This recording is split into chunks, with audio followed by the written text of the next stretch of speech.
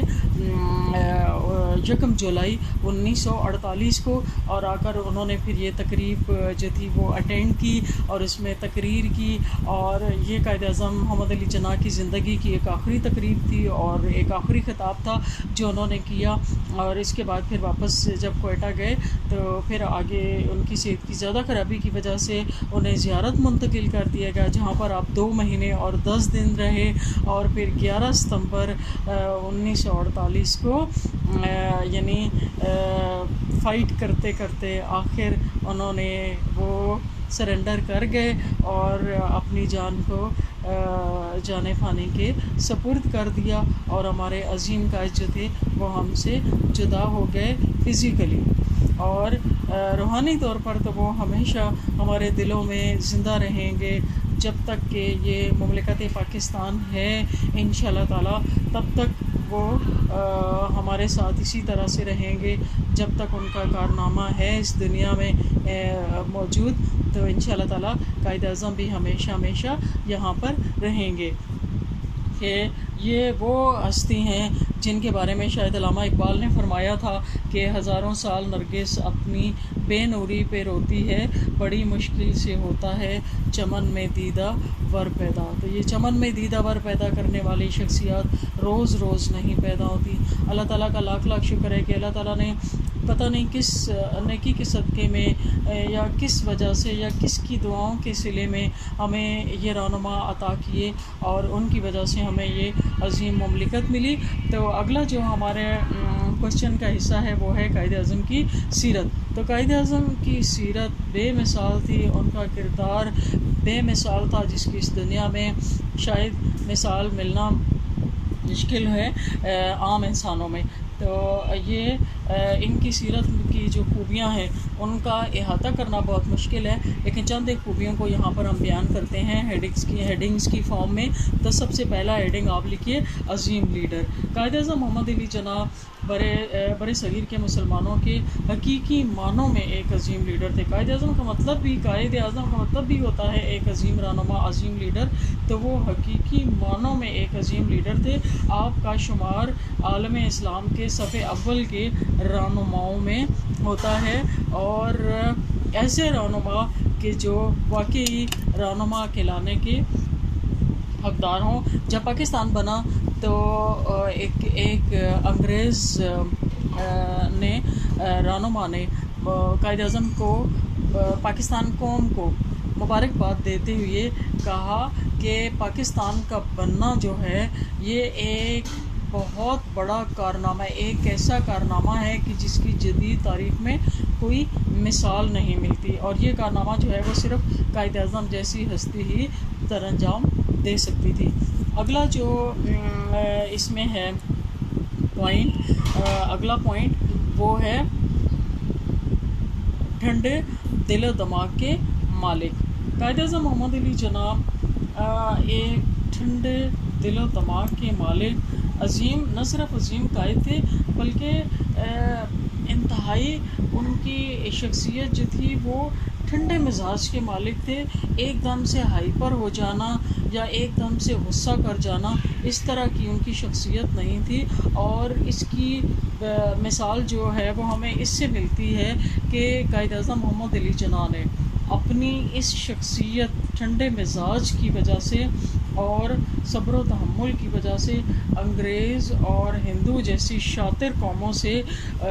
مملکت پاکستان بغیر کسی تلوار کے،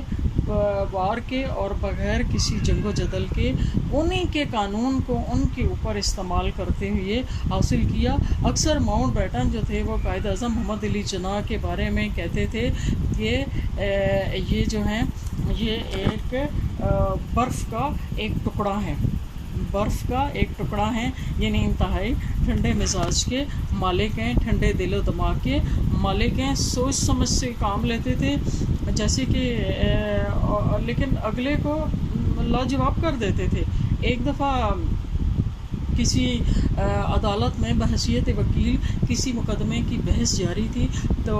قائد اعظم محمد علی جناح جو تھے وہ اپنے ریمارکس دیے جا رہے تھے، تو جج جو تھا وہ کہتا ہے کہ مسٹر جناح مجھے آپ کی کوئی بات سمجھ نہیں آ رہی، ایسے لگتا ہے جیسے ایک کان سے ڈلتی ہے تو دوسرے کان سے دوسری طرف سے نکلتی جا رہی ہے۔ تو قائد اعظم محمد علی جناح نے انتہائی متانت اور سنجیدگی سے کہا کہ جناب جب دو کانوں کے درمیان والی جگہ خالی ہو تو پھر ایسی ہی ہوتا ہے، اور ایسا یعنی اس کو جواب دیا کہ وہ اندر سے تو تلملا کر رہ گیا ہوگا، لیکن وہ اس کو ان کو رپلائی نہیں کر سکا۔ اگلا جو پوائنٹ ہے وہ ہے محنتی۔ قائد اعظم کی شخصیت کا جو سب سے بڑا اصول ہے اور جو سب سے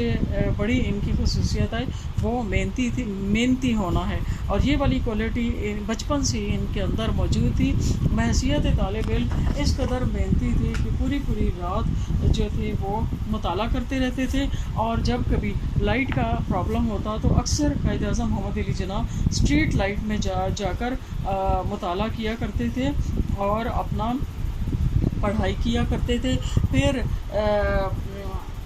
پڑھائی سے فارغ ہو کر اکثر قائد اعظم محمد علی جناح کیا کرتے کہ پولیس اسٹیشن چلے جاتے تھے، اور وہاں پر جا کر قانون کے بارے میں جو مختلف مقدمات ہیں ان کے فیصلے اور قانون کے بارے میں دیکھتے رہتے تھے کہ کس طرح سے یہ کام ہوتا ہے۔ مطلب ان کا ایک انٹرسٹ تھا نا، اور محنت ان کی شخصیت میں شامل تھی۔ تو یہی محنت والی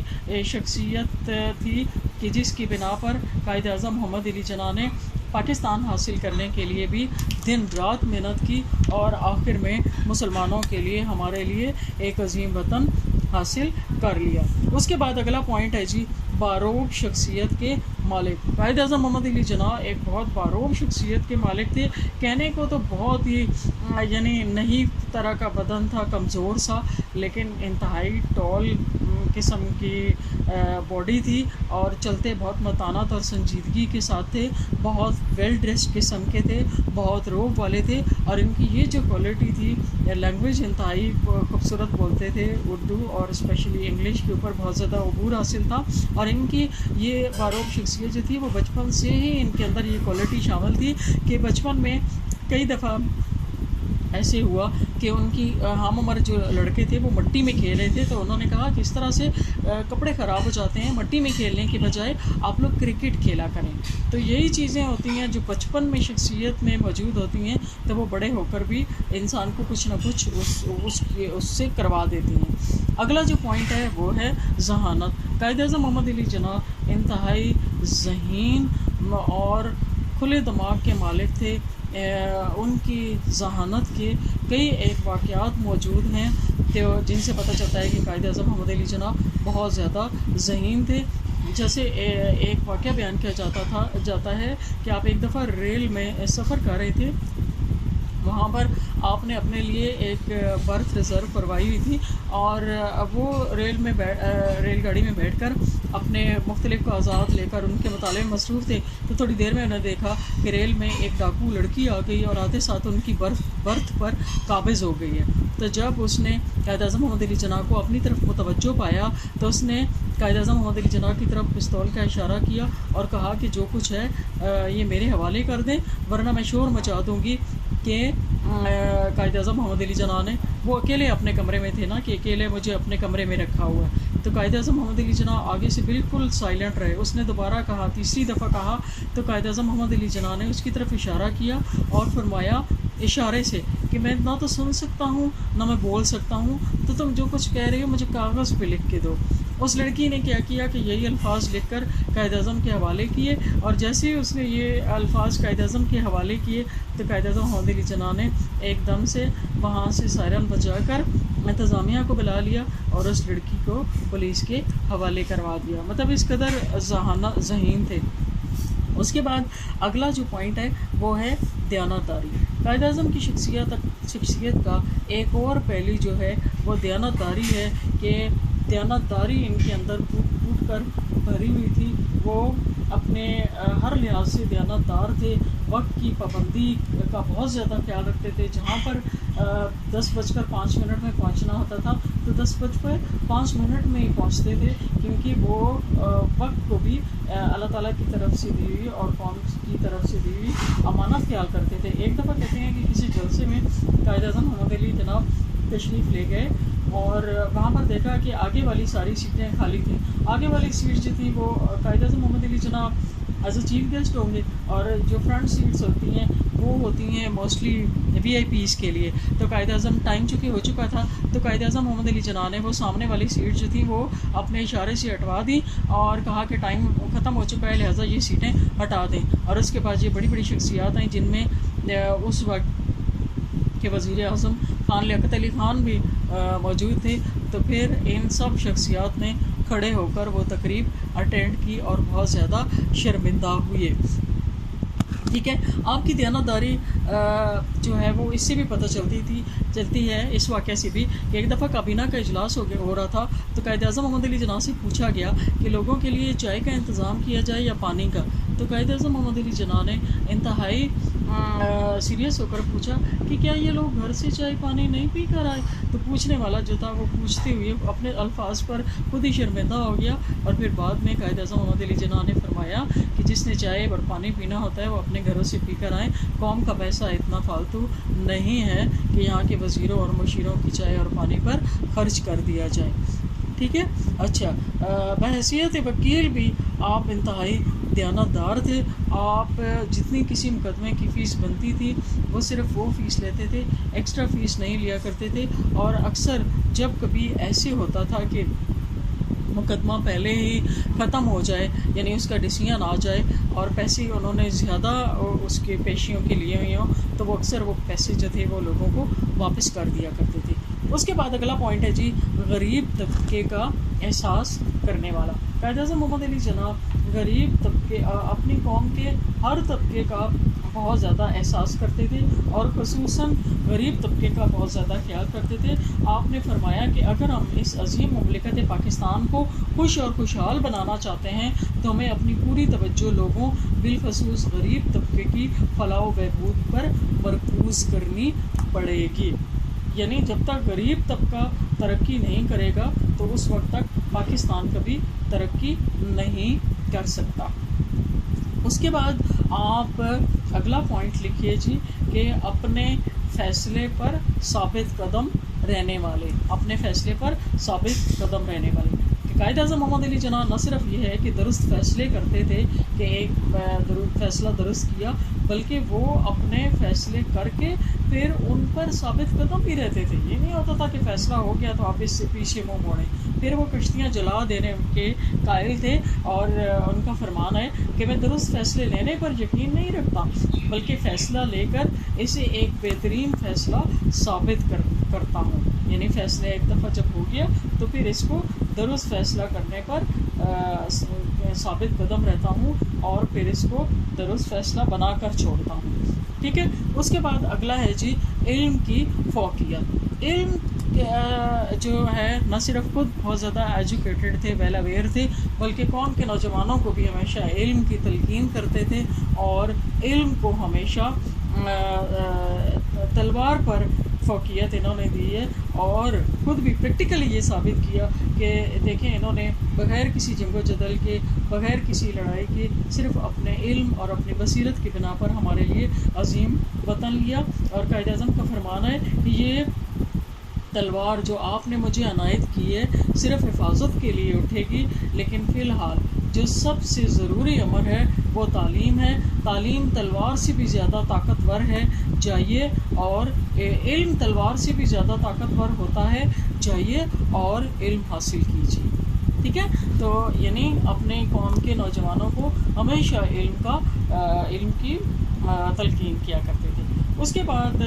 اگلا پوائنٹ ہے جی اسلام کے اصولوں پر عمل پیرا ہونے والا، اسلام کے اصولوں پر عمل پیرا ہونے والا۔ قائد اعظم محمد علی جناح جو تھے وہ اسلام کے اصولوں پر عمل پیرا ہونے والے تھے، اور انہوں نے اپنی زندگی میں پاکستان بنانے سے پہلے بھی پاکستان بنانے کا مطالبہ ہی اس وجہ سے کیا کہ وہ چاہتے تھے کہ ہمارے پاس ایک ایسا ملک ہو کہ